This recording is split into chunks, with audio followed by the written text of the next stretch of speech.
danna subscribe sannan ku danna alamar ƙararrawa domin samun sababbin shirye-shiryenmu da zaran mun ɗaura.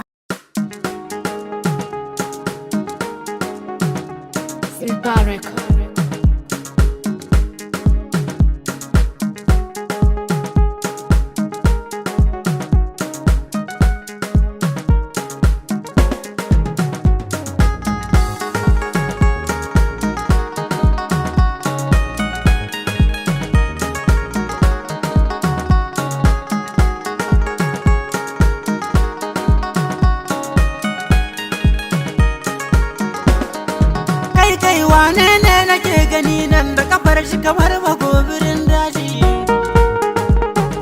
Ke yan nan kina da taurin kai, ke zan kwakuma cikin keji. Abadan Allah baba halin nan yanzu kan ya kamata a yi canji. Ke ne mai arziki nake nema, nan ne za mu lashi dan yaji. Amma wannan ki dubi rigar shi kai ka ce guguwa ta kawo shi.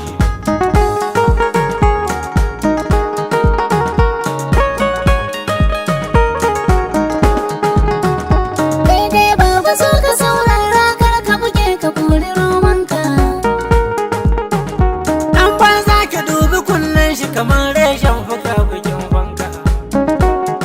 To wancan motar da ma kake hange yanzu nan ya sauka ya faka.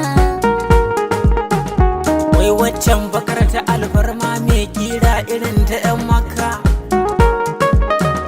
Kai da ka zo a ce in kun gaisa na so kai shiru da bakinka. Kai kuma gashi ka barar yanzu gashi gidanka babu ko sisi.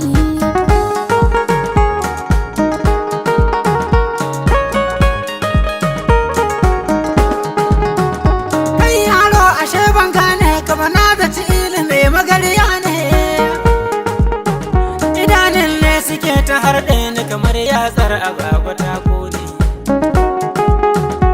Ayya an babu komai aini na so na nemi aure ne. To kaga wannan idan ka aure ta duka bakin cikin ka ya kare. Bana tantamar ta gun girki in dai bangare na dambu ne.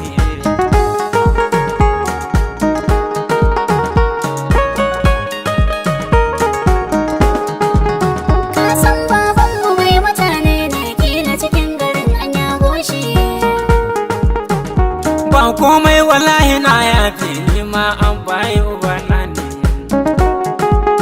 Wato wani ne yake ta ruɗa ni buhun masarar zane na dau bashi. Jiya ma ya zo yana ta damuna yaushe za ya samu kayan shi.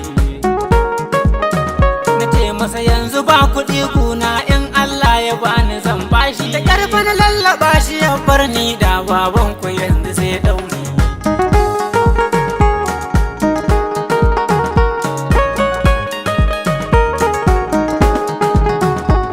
Ya an fade na yin kuka ai matsalar ka yanzu ta kare. To kaga kudin hayan gidan nan ma sai da na dangana da dan taure. Baba farin gida zan saya maka to daga yau wallahi ka tsere. Yaro kar ka sani in zabura ko ba fiffike fa in fire. Kace ma da kana da hali wata kilma za ka kai ni sauki.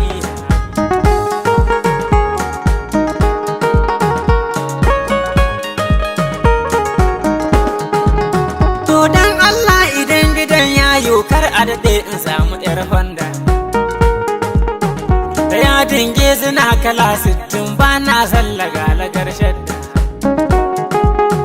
Insha Allahu an baka samu aiwainar ka na cikin tanda.